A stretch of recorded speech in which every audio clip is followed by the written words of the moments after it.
Hello and नमस्ते सबैजनालाई welcome back to our channel. Nepali राष्ट्रिय फुटबल टोलीले बन्द प्रशिक्षण शिविर औपचारिक रूपमा सुरु गरिसकेको छ र खेलाडीहरू काठमाडौँमा भेला भई मुस्ताङतर्फको यात्रा सुरु गरिसकेका छन्। यस नेपाली टोली मुस्ताङ जाँदैछन्।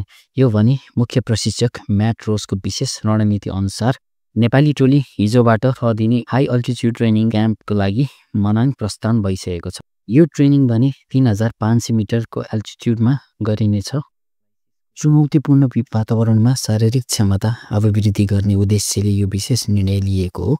अखिल नेपाल फुटबल सङ्घ एन्फाले यो सहनशक्ति शिविरलाई अथवा इन्ड्युरेन्स क्याम्पलाई टोलीको प्रदर्शन र दबावमा अनुकूली क्षमता सुधार गर्ने महत्त्वपूर्ण अवसरको रूपमा लिएको छ। र यस ट्रेनिङ गर्नुको मुख्य कारण के रहेको छ भनेर म्याट्रोसलाई सोद्धाखेरि म्याट्रोसको भनाइअनुसार उचाइमा प्रशिक्षण गर्दा रेड ब्लड सेल उत्पादन बढ्छ, जसले शारीरिक अक्सिजन बोक्ने क्षमता सुधार गर्छ र मुटु तथा रक्त सञ्चार प्रणालीलाई बलियो बनाउँछ, जुन ऊर्जा र सहनशक्ति लागि अत्यावश्यक हो र यसले हामीलाई पछि आफ्नो गेममा सुधार ल्याउन पनि धेरै नै महत्त्वपूर्ण काम गर्छ भन्ने उहाँले भनेका छन्।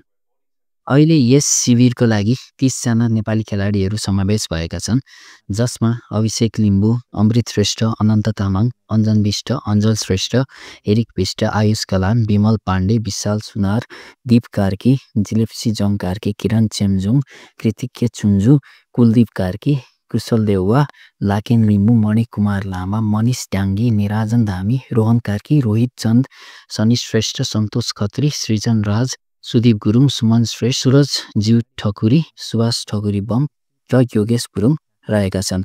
यी 30 खेलाडीहरूमध्ये केवल 23 जनाले मात्रै हङकङ र लाओस विरुद्धको खेलमा टोलीमा स्थान पाउनेछन्। अन्तिम टोलीमा छानिन प्रत्येक खेलाडीले आफ्नो क्षमता प्रमाणित गर्दै कडा मेहनत गर्नुपर्नेछ भन्ने कुरा पनि म्याट रोसले बताएका छन्। नेपालले हङकङ विरुद्धको गेम भने यही जुन 5 तारिकका दिन हङकङ स्टेडियममा हङकङ विरुद्ध अन्तर्राष्ट्रिय मैत्रीपूर्ण खेल खेल्नेछ। खेल स्थानीय समयअनुसार साँझ 8 बजे सुरु हुनेछ। यो खेल फिफा अन्तर्राष्ट्रिय विन्डो अन्तर्गत पर्दछ र यसलाई एन्फा र हङकङ फुटबल सङ्घ दुवैले औपचारिक रूपमा पुष्टि गरिसकेका छन्। र कोच म्याट रोसको यस इन्ड्युरेन्स क्याम्पबारे हजुरको धारणा के रहेको छ, पोजिटिभ या नेगेटिभ, तल कमेन्ट सेक्सनमा लेख्न नबिर्सिनु होला। कि नेपालले आगामी खेलहरू हङकङ र लाओसलाई हराउन सक्छ त? टोलीको मनोबल बढाउन जय नेपाल पनि कमेन्टमा लेख्नु होला। र हालैको नेपाली फुटबलमा भएका परिवर्तनबारे तपाईँको धारणा के रहेको छ त्यो लेख्न पनि नछुटाउनु होला। जय नेपाल।